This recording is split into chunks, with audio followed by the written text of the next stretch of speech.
नमस्ते बच्चों, आज की कक्षा में आपका स्वागत है। आशा करता हूँ आप स्वस्थ और सुरक्षित होंगे। बच्चों, पार्ट 8 टपके का डर, मैंने कहा था यह डिलीटेड लेसन है ना? इसलिए हमने टेक्स्ट बुक पार्ट नहीं पढ़ा था, लेकिन पढ़ने के लिए मैंने आपको दिया है। अगर नहीं दिया है तो दे दूंगा, लेकिन इसका भाषा अभ्यास करना है हमें। भाषा अभ्यास करेंगे हम। भाषा अभ्यास डिलीटेड नहीं है। भाषा अभ्यास के जो बिट्स है वो हम कंप्लीट करेंगे आज। तो भाषा अभ्यास पार्ट 8 ओपन कीजिए। भाषा अभ्यास, तो बच्चों ये है पार्ट 8, है ना? टपके का डर। तो टपके का डर जो पार्ट है उसमें आप टेक्स्ट बुक पार्ट नहीं करे हो, क्लास वर्क भी नहीं करे हो, लेकिन भाषा अभ्यास हम करेंगे। तो पहला बिट है, पाठ टपके का डर में से कर्ता कारक के 3 उदाहरण छांटकर लिखिए। तो बच्चों प्रश्न क्या है? कर्ता कारक वाले 3 उदाहरण यानी एग्जाम्पल्स ढूंढकर, छांटकर, चूज करके लिखना है। कौन, कहां से? टपके का डर पाठ में से। लेकिन आपको पहले मालूम होना चाहिए कि ये कर्ता कारक होता क्या है। तो कर्ता कारक हमने सीखा है ना? कर्ता कारक हमने पार्ट 3 में किया है। अगर आपने मेरा वीडियो देखा होगा तो मैंने डिटेल से कारक के बारे में बताया है। 8 कारक: कर्ता कारक, कर्म कारक, करण कारक, संप्रदान कारक, अपादान कारक, संबंध कारक, है ना, अधिकरण कारक और संबोधन कारक। 8 कारकों के बारे में बताया है मैंने, और उनके चिन्हों के बारे में बताया। चिन्ह मत विभक्ति, जैसे तेलुगु में आप लोग पढ़ते हो ना, ये ने, को, है ना, ये जो विभक्तियां में, ये विभक्ति, इनको विभक्ति कहते हैं हिंदी में।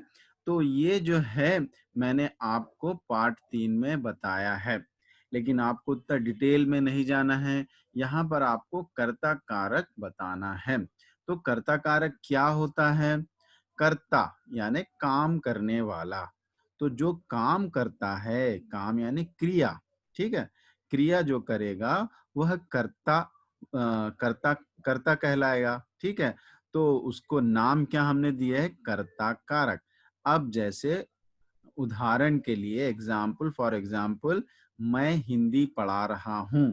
तो यहाँ पे काम क्या है? क्रिया क्या है? पढ़ाना, है ना? तो कौन पढ़ा रहा है? मैं यानी मैं पढ़ा रहा हूँ। तो यहाँ पे काम करने वाला मैं हूँ, है ना? आपके हिंदी सर हैं, तो वो कौन, क्या हो गए? कर्ता कारक। आप लोग सुन रहे हो, तो यहाँ पर क्रिया क्या है? सुनना।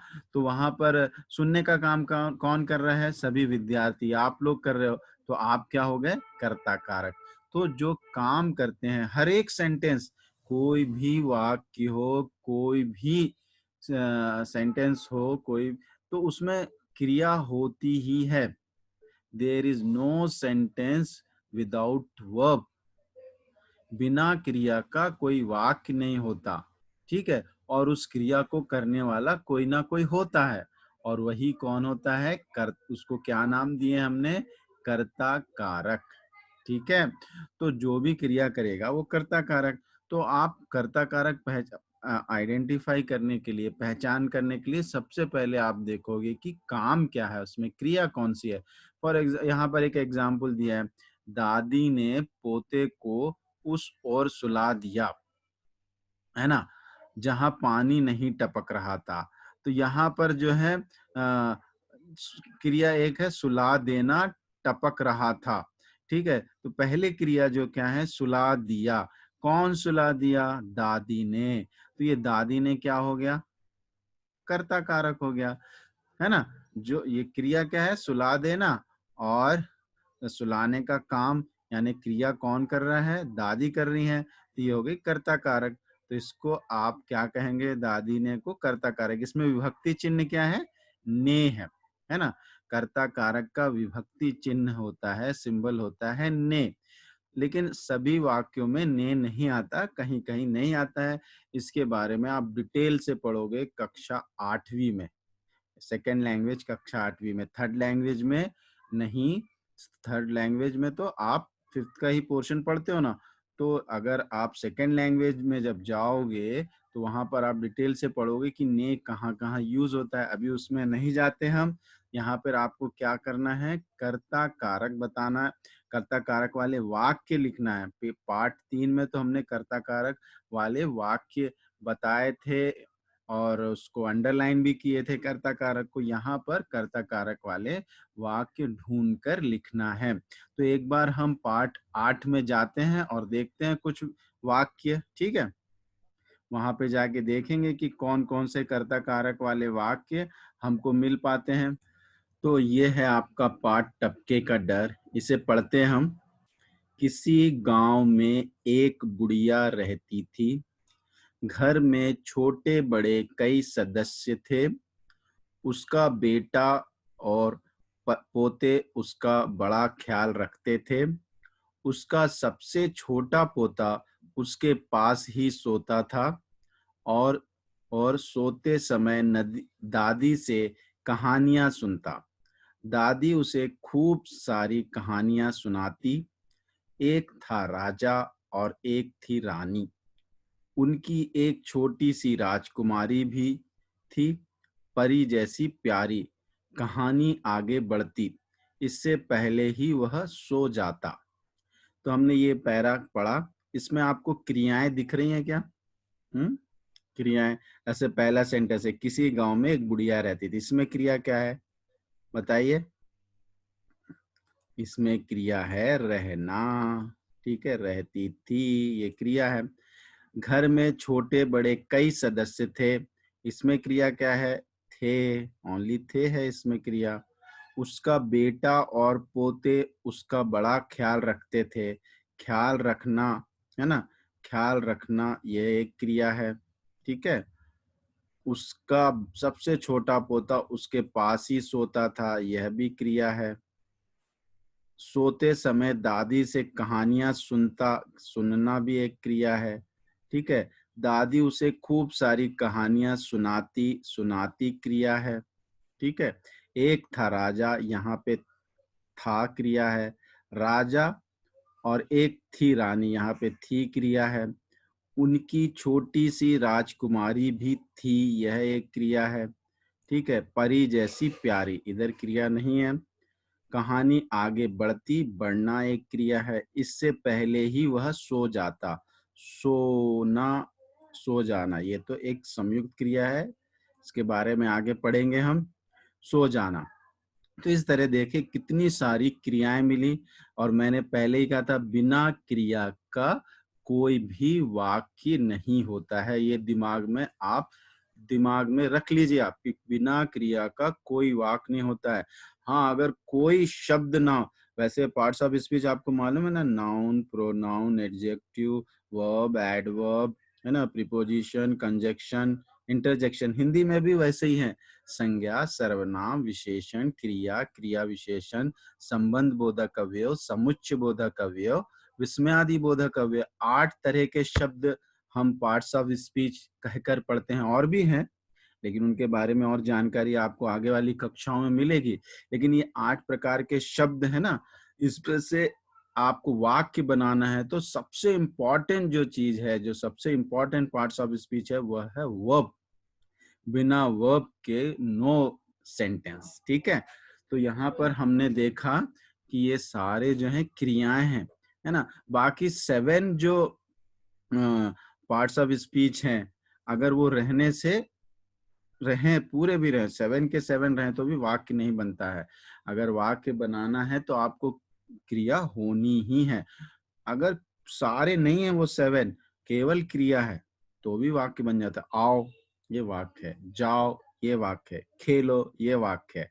तो बिना वाक्य के कोई क्रिया नहीं है, केवल क्रिया से भी वाक्य बन जाता है, ठीक है। ये बात ध्यान रखिए आप लोग।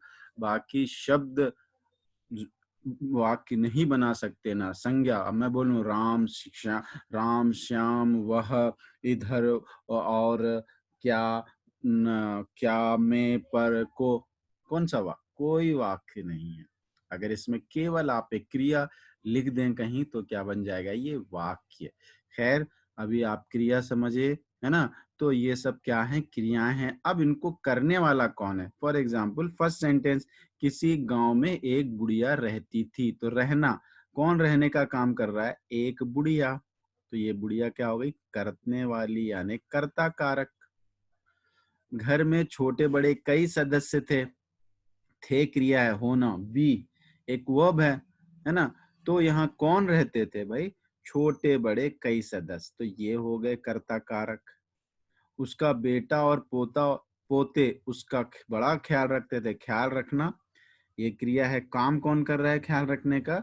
उसका बेटा और पोते। तो ये हो गए, क्या हो गया ये हो गए कर्ता कारक, है ना। उसका सबसे छोटा पोता उसके पास ही सोता था। सोना क्रिया है, कौन सोता था? छोटा, सबसे छोटा पोता। तो ये हो गया कर्ता कारक, है ना। सोते समय दादी से कहानियां सुनता। कहानी सुनना, कौन सुनता था? यही था, छोटा पोता। तो ये यहाँ पे भी कर्ता कारक है, इस सेंटेंस में भी। दादी उसे खूब सारी कहानियां सुनाती। तो सुनाना क्रिया है। तो काम कौन कर रहा है? दादी। तो दादी हो गई कर्ता कारक, है ना। एक था राजा, ठीक है। तो यहाँ पर था क्रिया है। तो यहाँ पे कर्ता कारक कौन था? राजा। राजा बाद में आया है, ठीक है। ऐसा भी होता है कई वाक्यों में, है ना। एक था, एक राजा था होना चाहिए, लेकिन इस सेंटेंस में कुछ स्ट्रेस इफेक्टिवनेस लाने के लिए, डिफरेंट तरह से बोलने के लिए इसको इस तरह से लिखा गया है। ऑर्डर में नहीं है ये सेंटेंस एक्चुअली, ठीक है। एक राजा था ऐसे बोलना चाहिए। तो यहाँ पर राजा क्या हो गया? कर्ता कारक। एक थी रानी, कौन थी? रानी थी, ये कर्ता कारक। तो कितने सारे कर्ता कारक, हर वाक्य में क्रिया होती है और उसको क्रिया करने वाला अगर उस वाक्य में है तो वो कर्ता कारक है। उनकी एक छोटी सी राजकुमारी थी, है ना। कौन थी? राजकुमारी। यहाँ राजकुमारी कर्ता कारक है, ठीक है। कौन प्रश्न करने से भी आपको मिल जाता है। कहानी आगे बढ़ती, ठीक है। कहानी है, यहाँ कहानी खुद बढ़ने का काम कर रही है, इसलिए ये कर्ता कारक बन गई, है ना। वह सो जाता, कौन? ये वह सो जाता। तो ये वह कर्ता कारक। तो ये जो ग्रीन से मैंने जो लिखे हैं, ग्रीन से जो अंडरलाइन किए हैं वो कर्ता कारक हैं, और जो मैंने रेड से गोले लगाए हैं वह मैं क्या बता रहा हूँ? क्रिया है। तो हर वाक्य में क्रिया होती है और उस क्रिया को करने वाले को हम क्या कहते हैं? कर्ता कारक। यह मैं पहले भी आपको एक्सप्लेन कर चुका हूँ, ठीक है। अब पूरे पाठ को पढ़ेंगे तो कई वाक्य मिल जाएंगे, लेकिन हमको तो केवल 3 वाक्य लिखना है कर्ता कारक वाले, ठीक है। वह लिख लेते हैं, ठीक है। तो आइए हम अब 3 वाक्य लिख लेते हैं कर्ता कारक के लिए। अब इधर देखिए, मैंने 3 वाक्य लिख दिए हैं वहां से ढूंढकर। किसी गांव में एक बुढ़िया रहती थी। तो यहाँ पे रहती थी तो क्रिया हो गया, और यहाँ पे जो कर्ता क्या है? एक बुढ़िया, है ना। तो यहाँ पर कर्ता कारक, ये एक बुढ़िया हो गई। दादी उसे खूब सारी कहानियां सुनाती। कहानी सुनाने का काम कौन करता है? दादी। तो यहाँ दादी क्या हो गया? कर्ता कारक हो गई। इससे पहले इससे पहले वह सो जाता, ऐसा आना चाहिए ना। 1 मिनट, इसको चेंज करते हैं। तो इससे पहले वह सो जाता। तो यहाँ पर हमने देखा कि वह जो है कर्ता कारक है, सो जाना एक क्रिया है, ठीक है। तो ये एक बुढ़िया, दादी यहाँ पर, और यहाँ वह क्या है? कर्ता कारक है। तो ये कर्ता कारक वाले वाक्य कंप्लीट हुए, ठीक है। समझ में आ गया होगा आप लोगों को, क्योंकि दूसरी बार मैं आपको समझा रहा हूँ, है ना। अब सेकेंड बिट पे चलते हैं हम लोग, ठीक है। नीचे दिए गए वाक्यों को बोल बोल कर पढ़िए। पढ़ना है, चलिए मेरे साथ बोलिए सब लोग। किसी गांव में एक बुढ़िया रहती थी, ठीक है। आपको डर नहीं लगता? नहीं भैया, मेरे यहाँ नहीं है, रामू ने कहा। घर में छोटे बड़े कई सदस्य थे। पढ़ लिया, ठीक है, गुड। क्या सभी वाक्य एक ही तरीके से पढ़े जाएंगे? नहीं ना। मैंने पहला सेंटेंस कैसे पढ़ा? किसी गांव में एक बुढ़िया रहती थी। फिर आपको डर नहीं लगता? नहीं भैया, मेरे यहाँ नहीं है, रामू ने कहा। घर में छोटे बड़े कई सदस्य थे। अलग अलग तरीके से मैंने इन्हें पढ़ा है ना। ठीक है। वाक्य को पढ़ने में ये अंतर विराम चिन्हों के कारण आया है। किसके कारण आया है?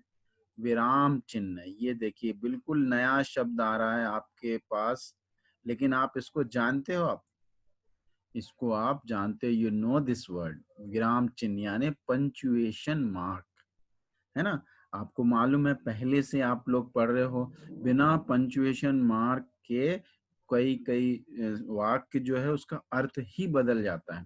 ठीक है, एक वाक्य मैं आपको दिखाऊंगा जिसमें जो है अगर पंक्चुएशन मार्क ना लगाओ तो उसका अर्थ ही बदल जाएगा। अब यहाँ पर ये देखिए एक वाक्य लिखा है मैंने, रोको मत जाने दो। अब यहाँ पे विराम चिन्ह का मैं आपको कमाल दिखाता हूँ, ठीक है, कि किस तरीके से विराम चिन्ह वाक्य का अर्थ बदल देते हैं। यहाँ तो पूर्ण विराम आएगा, फुल स्टॉप, है ना? रोको मत जाने दो, ठीक है।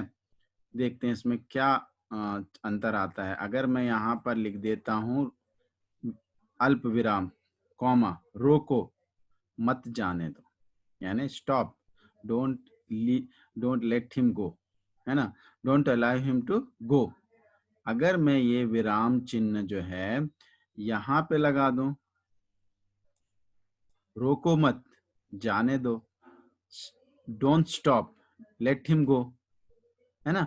तो एक जो है विराम चिन्ह अगर गलत जगह रख जाए तो क्या होगा? उसका अर्थ बदल जाता है। रोको मत जाने दो, stop, don't allow him to go, है ना? और अगर हम वही यहाँ पे लिख दें इसको, रोको मत जाने दो, don't stop, stop him, don't stop late him गो, तो प्लीज आप लोग विराम चिन्ह सही जगह पर और सही तरह से लगाना चाहिए, नहीं तो वाक्य का जो है अर्थ बदलता है। इस वाक्य से आप बिल्कुल समझ गए होंगे, है ना? आगे बढ़ते हैं हम। तो यहाँ पर कुछ विराम चिन्ह दिए गए हैं, ठीक है। ये विराम चिन्ह के बारे में हम जानते भी हैं पहले से।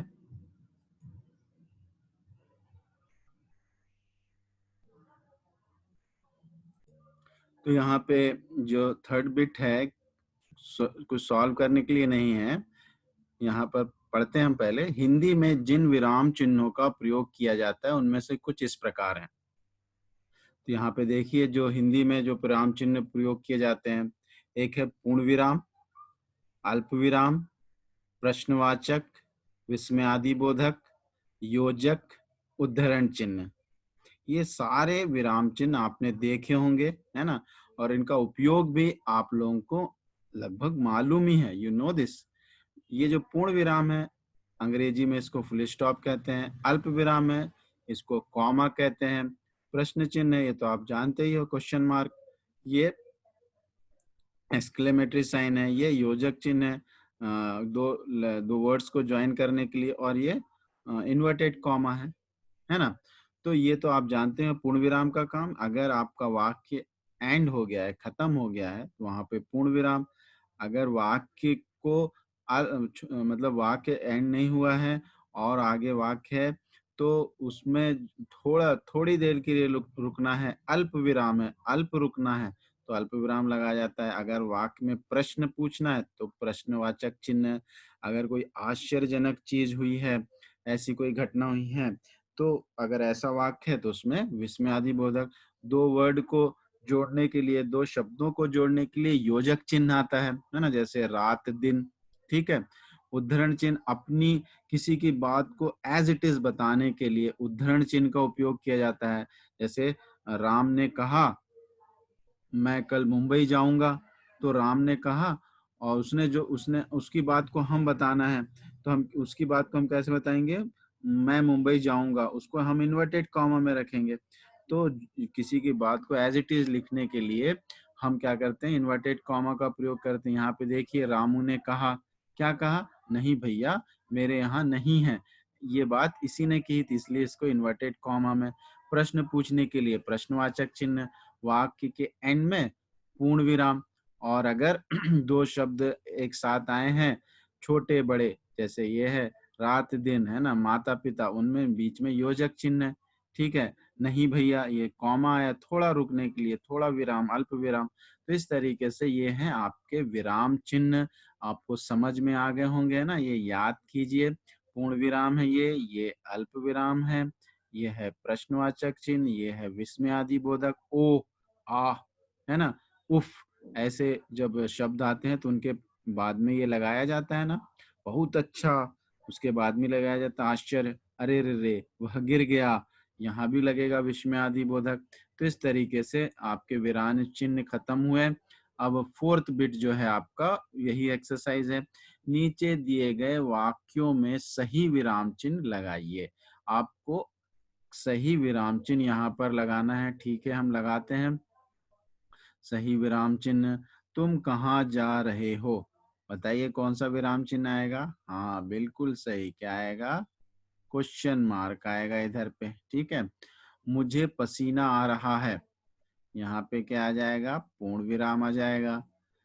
ताई जी बोली आलू तो एकदम मीठे हैं, ताई जी बोली, इधर पे आएगा थोड़ा रुकना है, कॉमा। क्या बोली उन्होंने? आलू तो एकदम मीठे हैं। पहले पूर्ण विराम आएगा, फिर उसके बाद हम लगाएंगे इन्वर्टेड कॉमा, है ना। ये हो गया आपका इन्वर्टेड कॉमा। ठीक है, हाय, ये देखिए विस्मयादि बोधक आ गया इधर पे, है ना, हाय। अब क्या होगा? ये पूर्ण विराम आ गया। ठीक है, हाय अब क्या होगा? इस तरह से ये हमने एक्सरसाइज कंप्लीट कर ली, आप लोग भी कंप्लीट कर लीजिए। ठीक है, फिर उसके बाद फिफ्थ बिट, नीचे दिए गए वाक्यों में मोटे काले शब्दों के विलोम शब्दों से रिक्त स्थान भरिए। यहाँ मोटे काले शब्द हैं, ये प्रकाश, रंक, दुश्मन, आसान, इनके विलोम शब्द लिखना है। विलोम यानी क्या होता है? हाँ, अपोजिट्स। ठीक है, तो अपोजिट्स लिखना है। तो सूरज निकलते ही डैश छट गया और प्रकाश फैल गया। तो सूरज निकलते ही क्या होता है? क्या छट जाता है, क्या दूर हो जाता है? हाँ, अंधकार। तो यहाँ पे क्या आएगा? अंधकार। भगवान, प्रकाश का विलोम अंधकार। भगवान के लिए डैश और रंग एक समान है। रंग यानी जिसके पास कुछ भी ना हो, है ना, बेगर नहीं बोलेंगे हम। ऐसा व्यक्ति जिसके पास कोई पैसे ना हो, उसको हम क्या कहेंगे? एक पैसा भी ना हो, ठीक है, उसको हम बोलते हैं रंक, जिसके पास कुछ भी ना हो। और उसका रंक का ऑपोजिट क्या होगा? किसके पास बहुत कुछ होता है? राजा। रंक का ऑपोजिट राजा आएगा इधर। ठीक है, प्यार से दुश्मन भी डैश बन जाते हैं। दुश्मन का ऑपोजिट शत्रु। दुश्मन यानी शत्रु, लेकिन है ना, लेकिन आपको मीनिंग नहीं लिखना है यहाँ पे, इसका अपोजिट। दुश्मन भी दोस्त बन जाते हैं। परेशान होने पर आसान काम भी कठिन लगता है। अगर आप परेशान हो जाओगे तो जो आसान काम है, इजी वर्क भी है, वो भी क्या लगेगा आपको? कठिन लगेगा। ठीक है, तो यहाँ पर आप क्या लिखेंगे? कठिन। चलो हम लिख लेते हैं सारे अब। तो यहाँ पर देखिए, सूरज निकलते ही अंधकार छट गया और प्रकाश फैल गया। प्रकाश का विलोम अंधकार। ठीक है, भगवान के लिए राजा और रंक एक ही समान है। ठीक है, राजा और रंक, राजा, रंक का अपोजिट क्या हुआ? रंक का अपोजिट राजा। प्यार से दुश्मन भी दोस्त बन जाते हैं। ठीक है, दुश्मन का विलोम दोस्त। परेशान होने पर आसान काम भी कठिन लगता है। कठिन लिखेंगे? नहीं, यहाँ पर हम लिखेंगे मुश्किल। क्योंकि मतलब ये जो आसान शब्द है, ये उर्दू भाषा का शब्द है। ठीक है, तो आसान के लिए मुश्किल ही लिखना पड़ेगा। अगर कठिन लिखेंगे तो भी सही है, लेकिन अगर मुश्किल लिखेंगे तो बिल्कुल सही है। ठीक है, तो यहाँ पे हम क्या लिखेंगे? मुश्किल, कठिन नहीं लिखेंगे। ओके, तो यहाँ पे हो गया ये आपका विराम चिन्ह, है ना। और और ये हो गया आपका विलोम शब्द। आखिर और एक बिट कर लेते हैं अभी। नेक्स्ट बिट है, नीचे नीचे दिए गए शब्दों के दो दो पर्यायवाची। पर्यायवाची तो कई बार आप सुन चुके हो ये शब्द, है ना। क्या होता है पर्यायवाची? हाँ, सिनोनिम्स। शब्द छांट कर लिखिए। आपको हेल्पिंग बॉक्स भी दिया हुआ है, इसमें से ही ढूंढकर आप यहाँ पर लिखना है। अंधेरा, अंधेरा यानी डार्क। देखिए इधर पे ये हो गया तम यानी अंधेरा होता है, पर्यायवाची है ये अंधकार। तो ये दोनों शब्द यहाँ पर आपके आ जाएंगे। ठीक है, ये जो शब्द है तम और अंधकार, ये आपको आप देखिए अच्छे से नहीं हो रहा है है ना, ये अंधकार भी आ जाएगा इधर पे। ठीक है, फिर आकाश, आकाश यानी यह गमन लिखा हुआ है, ये रॉन्ग लिखा हुआ है, गगन आएगा, गगन। ठीक है, ग ग ठीक है, और ना, गगन। ठीक, आपके बुक में क्या लिखा हुआ है, गमन लिखा हुआ, गमन नहीं आएगा, क्या आएगा, गगन। फिर उसके बाद और एक अंबर, ये भी जो है क्या है, ये आकाश का पर्यायवाची है। ठीक, वर्षा, वर्षा का आ गया ये बारिश, बारिश, सॉरी बरसात। और उसके बाद और एक देखना है हम, बारिश। ठीक है, बारिश भी आ जाएगा यहाँ पे ना, ये बारिश। ठीक, और फूल का पुष्प, ये पुष्प दिया हुआ है, पुष्प। ठीक है, और सुमन, ये आ जाएगा, सुमन और पुष्प। तो सारे वर्ड्स यहाँ पे दिए हुए हैं, वो हमको यहाँ से उठाकर यहाँ पर लिखना है। ठीक है, लिख लेते हैं अभी। इस तरह से हमने ये लिख लिए, अंधेरा, तम, अंधकार, आकाश, गगन। इधर पे गमन लिखा हुआ है ना, गमन नहीं है, वो क्या है, गगन है। ठीक है, यहाँ पे गमन लिखा हुआ है, वो गगन नहीं, गमन नहीं होना चाहिए, गगन। फिर उसके बाद अंबर, वर्षा, वर्षा के लिए क्या आएगा, बरसात, और बारिश, बारिश लिखना है इधर पे, अभी लिखते हैं। तो ये बारिश हो गया। ठीक है, बारिश लिख दिया। फूल का पुष्प, सुमन। ठीक है, फूल का क्या आएगा, सुमन और पुष्प। तो इस तरीके से हमने विराम चिन्ह लगा लिए, ये विलोम शब्द भी लिख लिए, पर्यायवाची भी लिख लिए। आज अभी जो है यहाँ तक करते हैं, इसके आगे जो बिट्स बचे हुए हैं इसकी बाद वाली कक्षा में करेंगे। ठीक है, तो मेरी कक्षा ध्यान पूर्वक सुनने के लिए आपका बहुत बहुत धन्यवाद। यहाँ तक की एक्सरसाइज आप कर लीजिए। ओके।